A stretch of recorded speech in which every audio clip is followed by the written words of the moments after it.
You guys can help me with frog protection? Yeah, we help with fraud protection. We monitor every purchase every day to learn good ratings. Okay, I just have a few things to pass along. This morning I had a very productive meeting with the national president of the NAACP, with Mr. Pruitt, the local president chapter of the NAACP, and with representatives from the U.S. Department of Justice Community Relations Bureau. And we're going to put together a plan to try to give the sidewalks up in the area of West Florissant to the protesters. We're going to put up some cones so that they stay out of the street. We're asking that, and we'll put up porta potties for them to use and allow them to freely protest for as long as they want.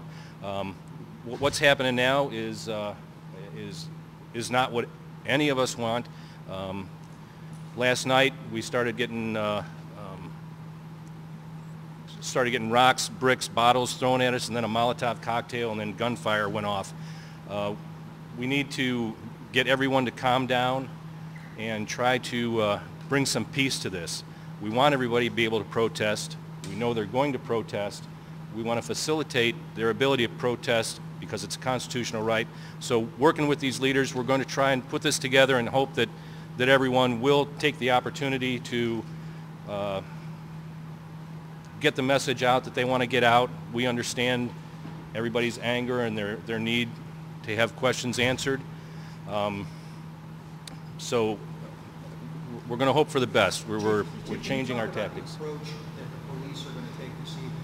The police approach has been widely criticized for being too much like a military unit and for being too aggressive with the protesters. I'd like your reaction.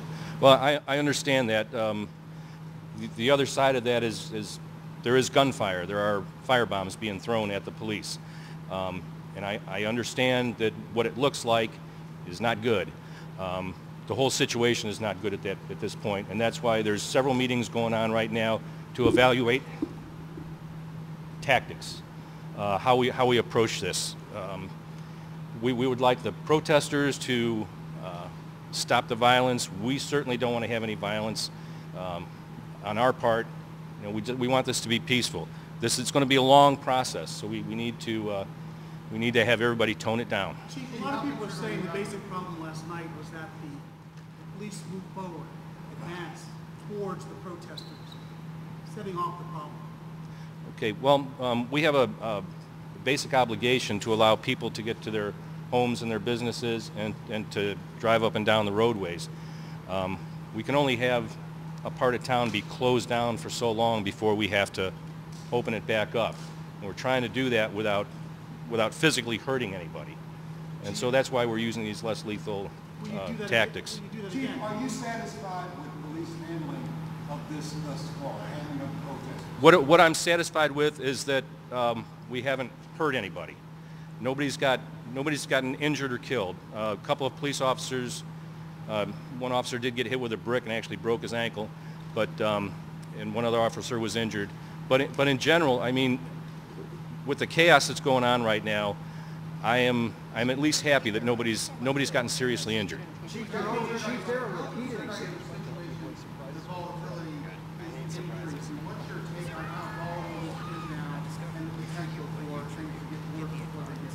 It's a powder keg, and we all recognize that, and that's why we're going to try to facilitate the protest tonight, and we hope that the protesters will recognize that we are trying to facilitate, to help everybody bring this down, bring all the tensions down. People who claim that they were tear gassed. Are you meeting with the family today? We've been hearing lots of I had a meeting scheduled with the family at 10 o'clock this morning. Apparently their attorney didn't have an opportunity to adequately talk with them, so the meeting was postponed, but they promised me that this afternoon that meeting will be rearranged. For today? For today? Today, yeah. Were you going to march with them yesterday and that didn't happen? Is that sort of the same thing? Were you running into that? Were you going to march with them yesterday? No, my assistant was. Chief, how do you respond to Anonymous and the fact that they say they're going to release pictures, names, addresses? How do you respond to that threat? Well, Anonymous has been doing that. It hasn't been accurate information, but they've been putting out as accurate information. All we can do is counter it when we see it. They did bring our website down. It's possible that they just did it again. But yeah, all we can do is react to that. Are you going to put up barriers along the sidewalk? No.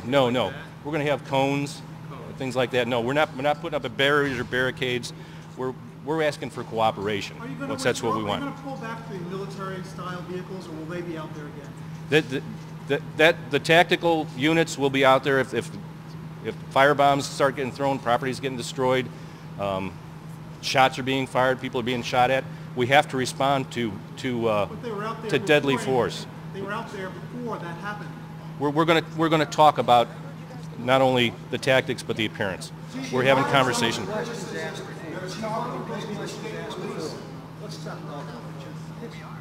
Chief, why weren't those questions asked before?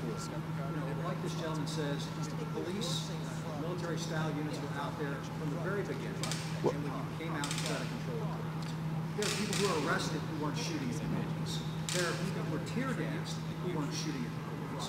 Can you give us some insight into the mindset of the police, why they approached this crowd the way that they did, and what goes into making the decision to actually fire the tear gas? Why was it fired? Why did it always seem to be fired around 9 o'clock at night? Can you take us inside some of those decisions, please? Well, those decisions were made by the tactical commanders on the ground, and it was based on the threat of violence. If individuals are in a crowd that's attacking the police, they need to get out of that crowd. We can't individually go in and say, excuse me, sir, are you peacefully protesting? Are you throwing rocks? Are you throwing a Molotov cocktail? It's a crowd. If the crowd is getting violent and you don't want to be violent, get out of the crowd. In light of that, will you speak to the incident that happened with the media last night where the tear gas showed up? Where the Al Jazeera crew? I haven't been briefed on that. Hello, I'm with Al Jazeera, and I'd just like to ask a question. Sure, yes. No. I'd just like to ask a question because, as you were pointing out earlier, we were in an area last night, our team was trying to cover the story from an area that did not go past the police barricade and respect what the police told us to do. We were in a neighborhood where there were no protests going on, no active protests, no one was threatening police, yet we found ourselves as a direct target, literally shot with rubber bullets and tear gas cannons that hit our vehicle. Why would that happen, and who made the decision to do that? I don't know who made the decision. I will look into that. And why is the media But suddenly becoming a target? the media is not a target. So what exactly is being fired? Tear gas, we hear rubber bullets. Tear gas, pepper pellets, pepper balls. Chief, amid the criticism of our department, was talking perhaps the state police taking over operation dealing with these protests. What are your thoughts about that? The State Highway Patrol has been here in force all along. Their SWAT team is down on the lines, and they've been very, very supportive in this situation. And I certainly welcome their assistance. They've been great. There's going to be a different tone to the police response tonight, and Fox 2 is reporting that the county police have been pulled off of that. So I haven't heard that. Specifically, is the police response going to change tonight? They're actually having that meeting now, and I have not heard any of that. I haven't heard the results of that meeting. When do you think that we are going to know what exactly happened? That's up to the prosecuting attorney's office. He's waiting to interview. This has all been thrown out there before, but I see you're new. All the evidence has to be examined. All the ballistics have to be examined, and most importantly, all the witnesses have to be talked to extensively. And when all that is done and the toxicology reports are in, then Mr. McCullough is going to have a very clear picture of what happened out there, and he's going to present that to the grand jury. Why were the journalists arrested? The journalists, why were they arrested yesterday? I don't know. And Chief, we had an alderman who was arrested last night in the city of St. Louis. Also, some folks said he said he would pull out of his car, and there were other people across the street here last night that said they were getting to their car, they're sitting in their car, just waiting to see what's going on. Police pulled them out of their car and arrested them. Why would that be? All I can say, if anybody was arrested, from what I understand, it was because they were in an area that was being cleared by the police. Once it was declared by the commander on the scene as an unlawful gathering because of the violence, everything going, then they have to clear it. And Were they actually booked or just detained temporarily? Like your photographs, like The reporters? Yes, the The journalists. reporters were released at the scene, and then they were upset because they wanted to be arrested. And Chief, there are a few names circulating about this officer that was involved. We're hearing Brian Bowman, Darren Wilson. Any truth to that? We're going to have a conversation about the release of the name, but I guess it's anonymous. Put out a name this morning, Brian something. That's not the name. I haven't seen anything else. Chief, there were protesters who were just here announced another name, and that name, since you're giving first names, was Darren. All right. Well, I'm not going to comment on it right now until I. Chief, is that true? Chief, what do you think about that? I mean, are these guys just running name after name after name after name? I think that's probably what they're doing. They're taking the name of everybody and throwing it out there. Can you speak to the reason why you're holding the identity of this officer? Can you tell us what, go to a list of the reasons why? The threats of death against him and his threats of death against the officer who was wrongly identified as the shooter, and also Bob McCullough's office policy of not releasing someone's name until they are formally charged. We're having some conversations about that today.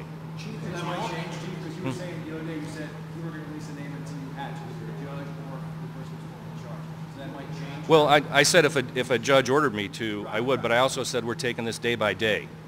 And so, again, we're talking about it today. Are the tactical commanders that are on the ground when all this is going on, are they, how many police, who are these tactical commanders? Which law enforcement agencies? There's so many different agencies. Yeah, we have all the area SWAT teams are filtering throughout the week. Are they in charge of every of the operation in terms of what's happening?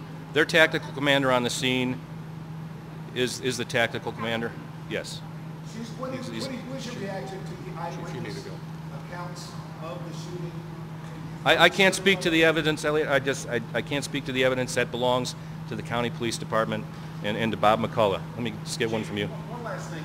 These officers look like soldiers. The word war is being used. I mean, are you surprised by the reaction that people are having the way these officers look? You know, just the nature of that whole kind of a militaristic look. Yeah. Well, the whole picture is being painted a little bit sideways from what's really happening, and it's not military. It's tactical operations. It's SWAT teams. That's who's out there. Police. We're doing this in blue. So anyway, thank you very much. Last question, Chief, is the officer who shot... All right, you've been listening to Ferguson Police Chief Tom Jackson speaking there. A couple takeaways.